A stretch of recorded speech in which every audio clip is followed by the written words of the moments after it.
আসসালামু আলাইকুম ভিউয়ার্স, আশা করি সবাই ভালো আছেন। ইনশাল্লাহ আমিও ভালো আছি আপনাদের দোয়ায়। এটি বশীকরণ জ্বালানি তাবিজ নারীরা পুরুষের উপর প্রয়োগ করতে পারবে, পুরুষেরা নারীর উপর প্রয়োগ করতে পারবে। এটি খুবই পাওয়ারফুল শক্তিশালী একটি জ্বালানি তাবিজ।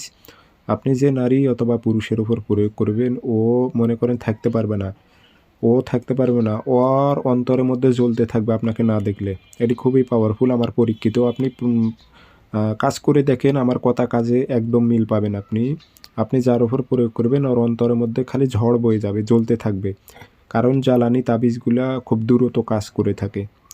এটি পরীক্ষিত তাবিজ, আমি বারবার বলতেছি এটি পরীক্ষিত তাবিজ। আপনি যার ওপর প্রয়োগ করবেন সে দূরে থাকুক কিংবা কাছে থাকুক, দূরে থাকলে আপনার সঙ্গে যোগাযোগ করবে আর কাছে থাকলে আপনার সাথে দেখা করবে 100%। আপনি যদি প্রয়োগ করেন তো কীভাবে প্রয়োগ করবেন বিস্তারিত নিয়ম সব কিছু আমি বলে দেবো ভিডিওর মাঝেই। কোনো ফোন দিয়ে অনুমতি অথবা নিয়মের জন্য ফোন দিতে হবে না, বিস্তারিত সব কিছু বলে দেবো। ভিডিওটি সম্পূর্ণ দেখবেন, চ্যানেলটি সাবস্ক্রাইব অবশ্যই করে রাখবেন। আর আপনারা ব্যক্তিগতভাবে যদি যে কোনো কাজ আমার থেকে করে নেন, যোগাযোগ নাম্বার আবার একটাই। কিছু ভিডিও কপি হয়েছে, সেগুলো থেকে আবার নাম্বারে ফোন দিয়ে প্রতারিত হবেন না। আমার নাম্বার একটাই, মুখে বলে দিতেছি, 0133152704। এটাতে ইমো আছে, হোয়াটসঅ্যাপ আছে। আপনারা ইমো হোয়াটসঅ্যাপে কথা বলতে পারবেন, সরাসরি ফোন দিয়েও কথা বলতে পারবেন। আর এতে নকশাটি খুবই পরীক্ষিত, আমি বারবার বলতেছি খুবই পরীক্ষিত। আমি নিজেও প্রয়োগ করে দেখেছি, খুব দ্রুত ফলাফল পাওয়া যায়। এটার একটু ভিন্নত নিয়ম আছে, আমি আপনাদের বুঝিয়ে বলি।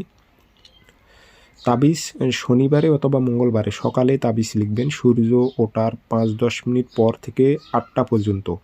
আপনি তাবিজ 10টা লিখবেন, সাদা কাগজে কালো কালি দিয়ে 10টা তাবিজ লিখবেন। সাইড দিয়ে নাম লিখে দিবেন, অমুকের মেয়ে অমুককে, অমুকের ছেলে অমুকের কাছে হাজির কর। আর কোনো নারী হয়ে পুরুষের ওপর প্রয়োগ করলে লিখতে হবে, অমুকের ছেলে অমুককে, অমুকের মেয়ে অমুকের কাছে হাজির কর। এভাবে 10টা নকশাতে নাম বসায় দিয়ে আগরবাতি ধোয়া দিয়ে একটা নকশা আপনি সুন্দর করে ভাঁজ করে তামার মাদুলিতে ভরে আপনি নিজে ব্যবহার করবেন কোমরে। আর 9টা নকশা আপনি 3 দিন জ্বালাইতে হবে। অর্থাৎ শনিবারে যে সকালবেলা আপনি তাবিজ লিখেছেন ওই বউটুকে একটা নকশা আপনি মোমবাতির আগুনে জ্বালাইবেন, দুপুর 12টা বাজে একটা জ্বালাইবেন, সূরজ ডোবার আগে আগে অর্থাৎ মাগরিবের আজানের আগে আগে একটা নকশা আপনি আগুনে জ্বালাই দেবেন। 3 দিন জ্বালাইবেন এভাবে 9টা। আর একটা আপনার সঙ্গে রাখবেন। নারী বা পুরুষ আমি কথা দিলাম ওর অন্তরের মধ্যে ঝড় বয়ে যাবে, আপনার কাছে ছুটে চলে আসবে, ওরে কেউ আটকাইতে পারবে না, কোনো বুঝ দিলেও সে মানবে না।